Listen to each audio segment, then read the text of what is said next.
Welcome back to It Takes a Village podcast. I am Reverend Mandy Neal, and I'm so excited that you have joined us for our podcast today. And we're here to kind of debrief from a lot. It's been a lot. So it's been a lot happening. And so we're in season 2 because we took a break. And in the middle of the break, we did so much stuff. We took a break, not because we were resting, but because of the very opposite. To do more things.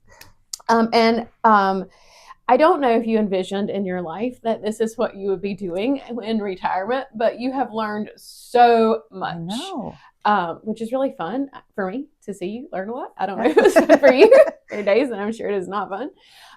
So let's kind of start with the market. Is it over? I don't think we've really talked about that on the podcast since it ended. So give us how you feel about the market. Yeah. Now that you got some rest and it's not 105 degrees outside. That part, right? No, I think it was a good season. I think we didn't know what to expect going in, really. And we did learn a lot. We learned that 105 degrees outside is miserable no matter what you try to do, no matter how many coolers and fans and whatever you have. But it felt good. We connected a lot with our vendors and with our shoppers. That is one piece of feedback I got a lot from our vendors was how nice everybody there was. And I was like, of course we're nice. I mean, that's who we are, right? And every single one of them said, let us know when we're doing it next year, when you get ready to go. And so that felt good. Like we did that right, the hospitality part. We need to work on our marketing and how to reach out to some more people. I've learned through some other things, talking to people in the neighborhood, that some of them didn't even know we were there. And they live right down the street. So, that's a piece we'll have to work out for next year. But the upside is we already know so much we've already got a lot of legwork done that can be our focus. So that's kind of fun to know. We already know something this time. Last time we didn't know a lot going in. So I can't imagine that I'm going to say this because it felt like I wouldn't say this, but I kind of miss it. I know. Sometimes on Monday, I'll think about somebody, like a particular vendor or something, and be like, oh, I haven't seen them. A couple I can catch in other places, but some people I haven't seen since we quit or ended up in September. Yeah, so it feels in the moment it was like, we were really busy, and so it was like, oh, when this is over, it'll just be. Yeah. But there are many pieces that I miss. Yeah. And just seeing, I have to go to the grocery store more. I know. And the vegetables aren't quite as fresh. Yeah. So, that's great. That's great to look back at it after we've had some time to rest and reflect and feel like, oh, that felt really good. Yeah. And we can see the goodness. We can do it again. Yeah. Right. So there is going to be a second season of the market? There will be a second market take 2. Yeah. Yeah. And what are we thinking the dates are going to be? We did learn a little bit about that. Once school went back in session, things just changed and everybody's schedule changed. We know that. So I think we're going to run kind of a June to end of August session. So Labor Day to Memorial Day. Yeah. And I think that will work. I think that'll work well just because we saw just the flow of people and schedules. The other thing I think will help us is we moved our location part of the way through. The back is a perfect area. It's so contained and we can get right to our picnic area, which has been revamped and I need to come back to. But we can get to all of that. And I felt you could sort of see us from the street. We had our tents, we had all the things, but apparently not. Because when we moved up to the front, we had a lot more people who were just walking by and came in. And I guess it was a little less threatening, felt a little more accessible that way. So I think we'll probably start out up there. I think that was a good move. It was a good move. And it was easier for our vendors. They could just back right into a parking spot and unload and not have to carry things back and forth. So there's some tweaks to work out with it, some kinks to work out with that, but I think that worked well. So tell us about the picnic area. I know. So Gavin did his Eagle Scout project down there, and he asked me about it a while ago. And I was like, I just want some benches and some lights. And I sent him a couple things. I was like, but really, you do you, whatever it is you want to do. And we've got, I think, 3 or 4 new wooden benches out there Mm-hmm. that are quite comfortable. They've got this perfect lean on the back of them, and some poles that we can string lights from. And so we had all of that set up for trunk or treat, and it was so cool over there because we had a lighted area, and everybody that came got to go over there and play. And since then, I've been down there a couple of times. I was meeting someone down there, and I was a few minutes late, or they were early. We'll go if they were early. And when I pulled up, they were sitting over there, and they just commented about how nice it felt to just have a place to kind of be. So that's pretty exciting. During the market, the lights are less exciting because it's daylight the whole time, but the area is still pretty great over there. Yeah. So, this is kind of a departure from like market and that, but like talk a little bit about trunk or treat because it was pretty amazing. Trunk or treat was great. We had, I don't know, first of all, we had, what did I tell you? 20 some thousand pieces of candy. Like I tried to add it up. It was a lot of candy, and we gave away just about all of the candy. And we just had people coming through. They came around, and then they hung out and played over in that space. We had our big games out. We had Connect Four and cornhole and some of those things out, and people just hung out for a little while. And it really was felt so different for me than anything that we had done before.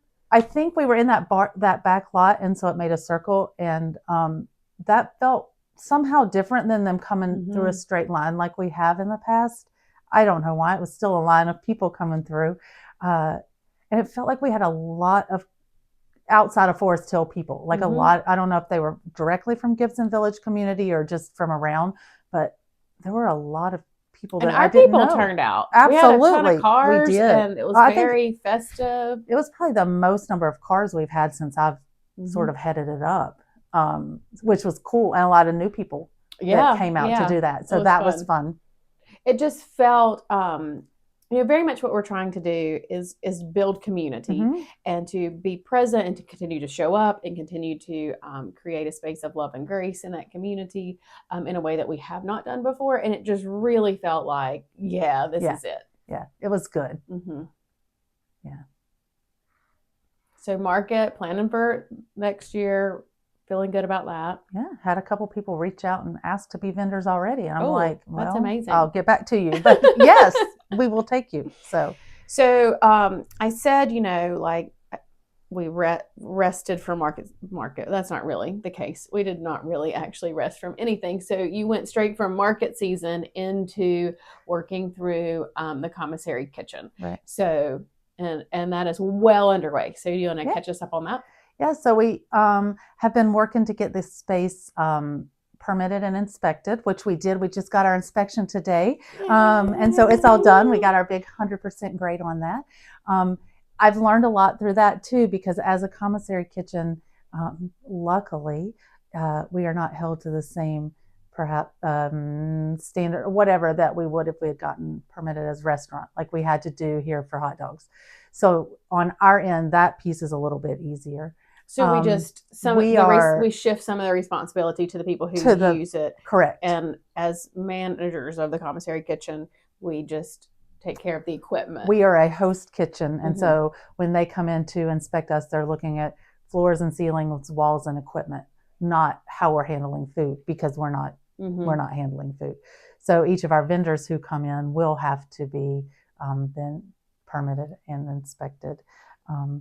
But we have 2 people already signed up, and we're getting our scheduling software going. Like it's feeling like a real thing now. So the whole space, Gibson Village Commons, because that gives us, we ran into a lot of people, we would say down at Gibson Village, and they immediately thought the market, which is fair, or Gibson Village is a big space in and of a neighborhood in and of itself. So we can say the market is at Gibson Village Commons, the commissary kitchen, so long, Gibson Village Kitchen, Commons Kitchen, right? So it kind of, when we're in this space, when we're at Forest Hill within the church, we can say we're going to the Gibson Village campus. It's kind of hard to get across to the community. And so this way our Facebook page will reflect that name change, and we can put some things out to the community that hopefully will get them in for community events, but also some church events and things as well. Yeah, and I mean that's kind of been a learning process and a growing process for us too. Like how we talk about things internally and how we talk about things externally, and how we make that easily accessible for the community and friendly, and kind of that warm, hospitable way of doing things that's not so internally driven. Right. So that's it's been that's a learning process. We're working through it. It's fine. It's fine. Yeah. So I think people are ready to start cooking in the kitchen. And what's cool is we're able to continue to share that space. So our Tuesday night meals will still go on as our Tuesday night community meals. That won't be affected by this, by people running in the kitchen. You know, we can still have open gym. If people are cooking in the kitchen, it's okay to have people in open gym. So our church has retained enough control, like we can still do our things and help people get started. And I think that's what's cool about our kitchen. I didn't realize, we joked about being a cutthroat business apparently, because I was trying to call around and like find out about pricing. Just curious. We haven't done this, like whatever. Market research. You apparently do not call other people and ask them what their pricing is. And I was like, oh, okay. And so, but what I found in some of that is it is for people who are established. So they are asked to be able to spend a lot of time there, or at least put the money up for a lot of time there. And what we're going to be able to do is work with people who may only need to be in there a couple times while they're getting started. One of our vendors is has a catering business, but works full time, wants to ease off of the full-time work and make catering her full-time, but she has to have a space to get started, a space that, and so we can say to her, yes, reserve the time you need. Our payment tier is for the time you need, not, knowing you're not going to be in here 40 hours a week to start with. Yeah. So we're giving them a space to get started.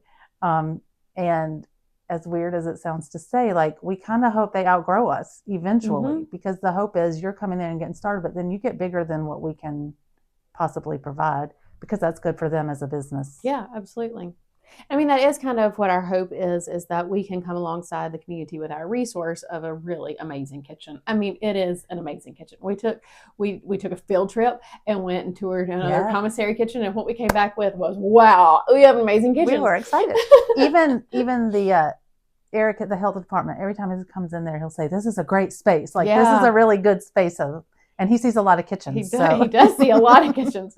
But just taking that resource and like helping somebody who is really starting, because like the entry level to getting into a kitchen or getting kitchen equipment is that's a huge barrier for a small entrepreneur. So just trying to use that to help people. And we do hope that they maybe somebody will have their own space, like have their own getting kitchen, a brick and mortar somewhere. Yeah. If that's their hope. So if that's their hope to have a restaurant, or I'm really excited about what the possibilities are. It's cool. And because I think the kind of space we are falling under a nonprofit, church, whatever, we have some flexibility in there with some things that maybe some other businesses would not. I mean, we still have to adhere to the rules and follow those things, but we can do some things even under the church, as the church, that make it easier for people to get in there and work.